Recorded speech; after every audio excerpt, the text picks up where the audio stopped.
Union public service commission centenary celebration start చేస్తోంది. Union public service commission అంటే ఈ public service commission అనే concept భారతదేశంలో ఏర్పాటయ్యి అక్టోబర్ 1, 2026కి 100 సంవత్సరాలు పూర్తవుద్దంట.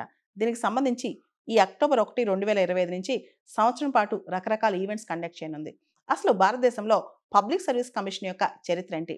మన రాజ్యాంగం రాకముందే పబ్లిక్ సర్వీస్ కమిషన్ ఉందా? ఇది మనం చూస్తే గనక మొదటిసారిగా భారతదేశంలో పబ్లిక్ సర్వీస్ కమిషన్ ఏర్పాటు చేయాలనే అంశం గవర్నమెంట్ ఆఫ్ ఇండియా యాక్ట్ 1919 అంటే మాంటాగ్ చమ్స్ఫోర్డ్ రిఫార్మ్స్ ద్వారా వచ్చిందనమాట. ఆ తర్వాత 1924లో లీ కమిషన్ కూడా ఈ దిశగా రికమెండేషన్ ఇచ్చింది. దాంతో భారతదేశంలో అక్టోబర్ 1, 1926 ఈ సంవత్సరంలో మొట్టమొదటిసారిగా పబ్లిక్ సర్వీస్ కమిషన్ స్టార్ట్ చేశారనమాట. తర్వాత దాని పేరు 1937లో federal public service కమిషన్గా మార్చారనమాట.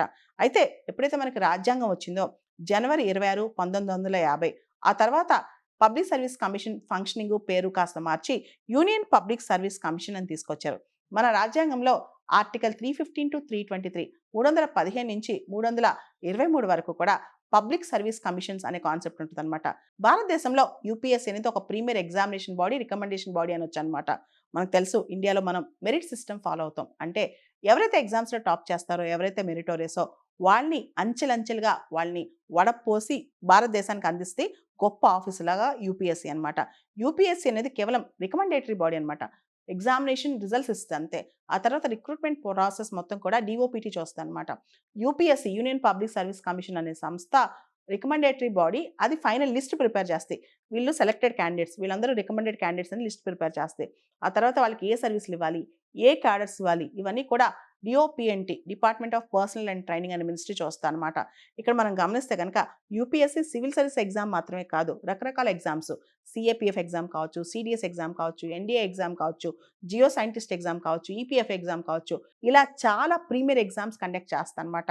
Exams conduct చేయటమే కాదు, సిలబస్ ఫ్రేమ్ చేయటం, తర్వాత ఇంటర్వ్యూస్ కండక్ట్ చేయటం, ఇలాంటి బాధ్యత కూడా యూపీఎస్సీ చూస్తాయి.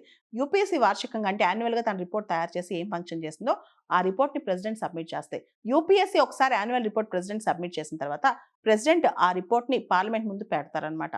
ఆ టైంలో ఏదైనా యూపీఎస్సీ రికమెండేషన్ యాక్సెప్ట్ చేయకపోతే ఎందుకు యాక్సెప్ట్ చేయలేదో కూడా పార్లమెంట్కి తెలియపరచాలి.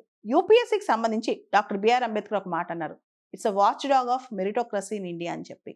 యూపీఎస్సీ సభ్యులు ఎవరైతే యూపీఎస్సీ మెంబర్స్ ఉంటారో వాళ్ళు 50% కనీసం సగం మంది గవర్నమెంట్లో 10 సంవత్సరాలు పనిచేసి ఉండాలి. గవర్నమెంట్లో వాళ్ళు ఎక్స్పర్టైజ్ అయి ఉండాలన్నమాట. దాంతోపాటు ఒకసారి యూపీఎస్సీ చైర్మన్ అయ్యి రిటైర్ అయిన తర్వాత ఇంకే ప్రభుత్వ ఎంప్లాయ్మెంట్ తీసుకోవడానికి ఉండదు. అదేవిధంగా యూపీఎస్సీ మెంబర్ అయితే చైర్మన్ అవ్వచ్చు, లేదా state public service commission member అయితే ఆ state public service commission chairman అవ్వచ్చు, యూపీఎస్సీ మెంబర్ అవ్వచ్చు, యూపీఎస్సీ చైర్మన్ అవ్వచ్చు. మిగతా ఎంప్లాయ్మెంట్ తీసుకోవడానికి ఉండదన్నమాట. ఈ విధంగా చాలా స్ట్రిక్ట్ రూల్స్తో యూపీఎస్సీ ఫంక్షన్ అవుతుంది. యూపీఎస్సీ అనేది మన మెరిట్ని అప్లిఫ్ట్ చేస్తూ వేల సంఖ్యలో ప్రతి సంవత్సరం టాప్ మోస్ట్ ఎకలాన్స్ అంటే పెద్ద పెద్ద పోస్టులకి రికమెండేషన్స్ ఇస్తుంది అనమాట.